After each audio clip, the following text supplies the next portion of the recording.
domain. Recording by Andrea Fiore. The Mastery of Destiny by James Allen. Chapter 7. Cultivation of Concentration. Concentration, or the bringing of the mind to a center and keeping it there, is vitally necessary to the accomplishment of any task. It is the father of thoroughness and the mother of excellence.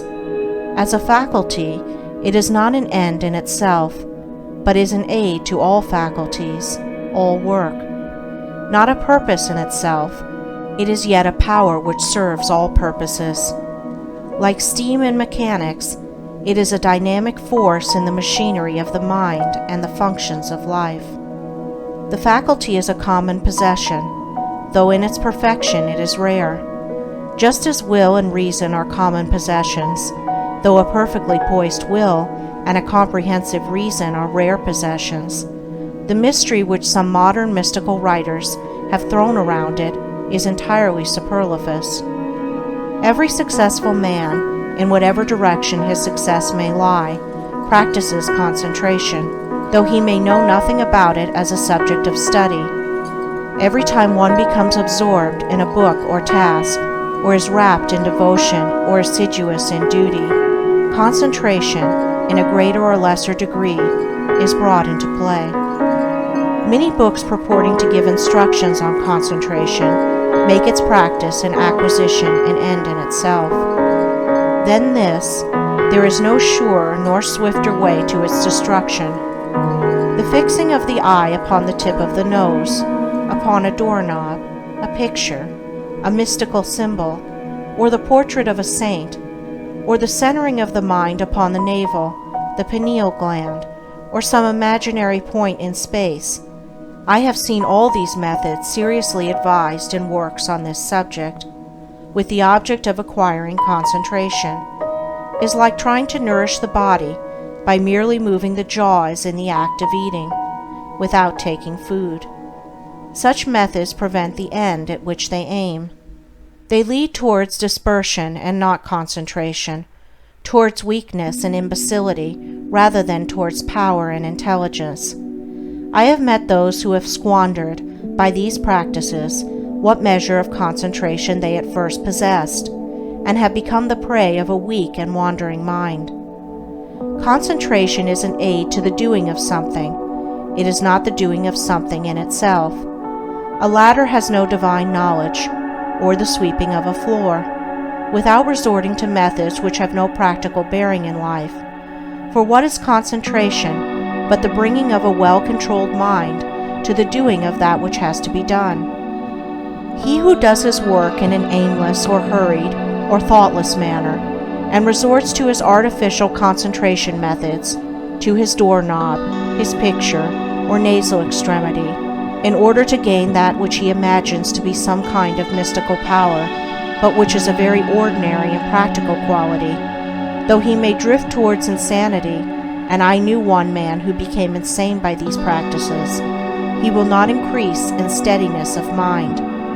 The great enemy of concentration, and therefore of all skill and power, is a wavering, wandering, undisciplined value in and of itself, but only insofar as it enables us to reach something which we could not otherwise reach. In like manner, concentration is that which enables the mind to accomplish with ease that which it would be otherwise impossible to accomplish. But of itself, it is a dead thing, and not a living accomplishment. Concentration is so interwoven with the uses of life that it cannot be separated from duty, and he who tries to acquire it apart from his task, his duty, will not only fail, but will diminish, and not increase, his mental control and executive capacity, and so render himself less and less fit to succeed in his undertakings.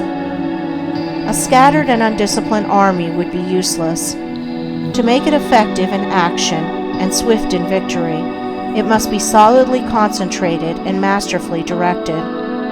Scattered and diffused thoughts are weak and worthless. Thoughts marshaled, commanded, and directed upon at a given point are invincible. Confusion, doubt, and difficulty give way before their masterly approach. Concentrated thought enters largely into all successes and informs all victories. There is no more secret about its acquirement than about any other acquisition, for it is governed by the underlying principle of all development, namely, practice. To be able to do a thing, you must begin to do it, and keep on doing it until the thing is mastered. This principle prevails universally, in all arts, sciences, trades, in all learning, conduct, religion. To be able to paint, one must paint. To know how to use a tool skillfully, he must use the tool. To become learned, he must learn. To become wise, he must do wise things. And to successfully concentrate his mind, he must concentrate it. But the doing is not all. It must be done with energy and intelligence. The beginning of concentration, then, is to go to your daily task and put your mind on it, bringing all your intelligence and mental energy to a focus upon that which has to be done. And every time the thoughts are found wandering aimlessly away, they should be brought promptly back to the thing in hand. Thus the center upon which you are to bring your mind to a point is not your pineal gland or a point in space, but the work which you are doing every day, and your object in thus concentrating is to be able to do your work with smooth rapidity and consummate skill. For until you can thus do your work, you have not gained any degree of control over the mind. You have not acquired the power of concentration. This powerful focusing of one's thought and energy and will upon the doing of things is difficult at first, as everything worth acquiring is difficult, but daily efforts, strenuously made and patiently followed up, will soon lead to such a measure of self-control as will enable one to bring a strong and penetrating mind to bear upon any work undertaken, a mind that will quickly comprehend all the details of the work and dispose of them with accuracy and dispatch. He will thus, as his concentrative capacity increases, enlarge his usefulness in the scheme of things, and increase his value to the world, thus inviting nobler opportunities, and opening the door to higher duties. He will also experience the joy of a wider and fuller life. In the process of concentration, there are the four following stages. 1. Attention. 2. Contemplation. 3. Abstraction. 4. Activity in repose. At first the thoughts are arrested, and the mind is fixed upon the object of concentration, which is the task in hand. This is attention. The mind is then roused into vigorous thought concerning the way of proceeding with the task. This is contemplation. Protracted contemplation leads to a condition of mind in which the doors of the senses are all closed against the entrance of outside distractions, the thoughts being wrapped in, and solely and intensely centered upon the work in hand. This is abstraction. The mind thus centered in profound cogitation reaches a state in which the maximum of work is accomplished with the minimum of friction. This is activity in repose. Attention is the first stage in all successful work. Those who lack it fail in everything. Such are the lazy, the thoughtless, the indifferent, and incompetent. When attention is followed by an awakening of the mind to serious thought, then the second stage is reached. To ensure success in all ordinary, worldly undertakings, it is not necessary to go beyond these two stages. They are reached, in a greater or lesser degree, by all that large army of skilled and competent workers which carries out the work of the world in its manifold departments, and only a comparatively small number reach the third stage of abstraction, for when abstraction is reached, we have entered the sphere of genius.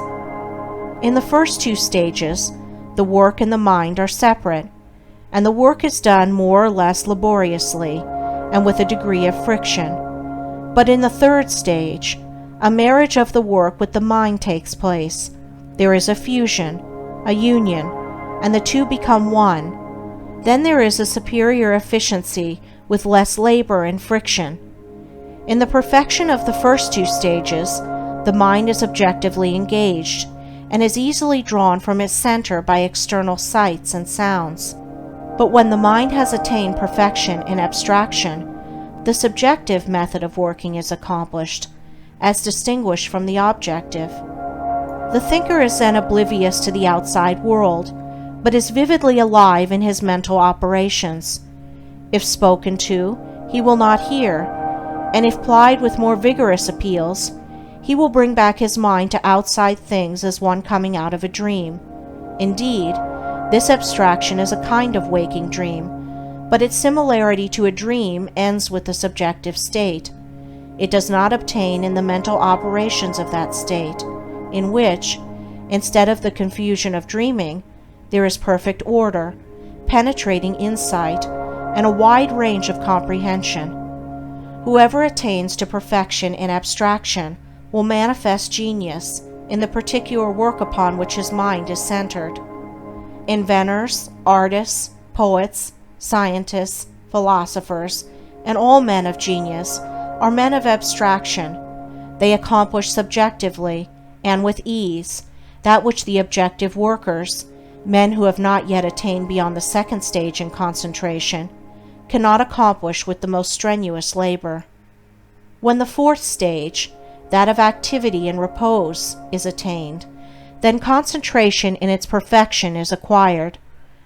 I am unable to find a single word which will fully express this dual condition of intense activity combined with steadiness, or rest, and have therefore employed the term activity and repose.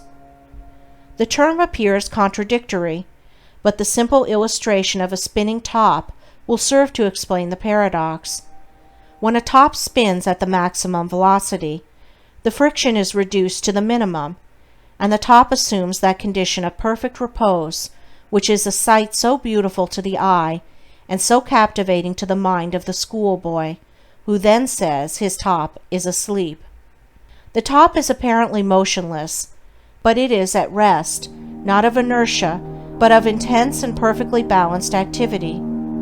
So the mind that has acquired perfect concentration is, when engaged in that intense activity of thought which results in productive work of the highest kind, in a state of quiet poise and calm repose. Externally, there is no apparent activity, no disturbance, and the face of a man who has acquired this power will assume a more or less radiant calmness, and the face will be more sublimely calm when the mind is most intensely engaged in active thought. Each stage of concentration has its particular power. Thus the first stage, when perfected, leads to usefulness. The second leads to skill, ability, talent. The third leads to originality and genius, while the fourth leads to mastery and power, and makes leaders and teachers of men. In the development of concentration also, as in all objects of growth, the following stages embody the preceding ones in their entirety. Thus contemplation, attention is contained. In abstraction, both attention and contemplation are embodied. And he who has reached the last stage brings into play, in the act of contemplation, all the four stages. He who has perfected himself in concentration is able, at any moment, to bring his thoughts to a point upon any matter, and to search into it with the strong light of an active comprehension. He can both take a thing up and lay it down with equal deliberation. He has learned how to use his thinking faculties to fixed purposes, and guide them towards definite ends.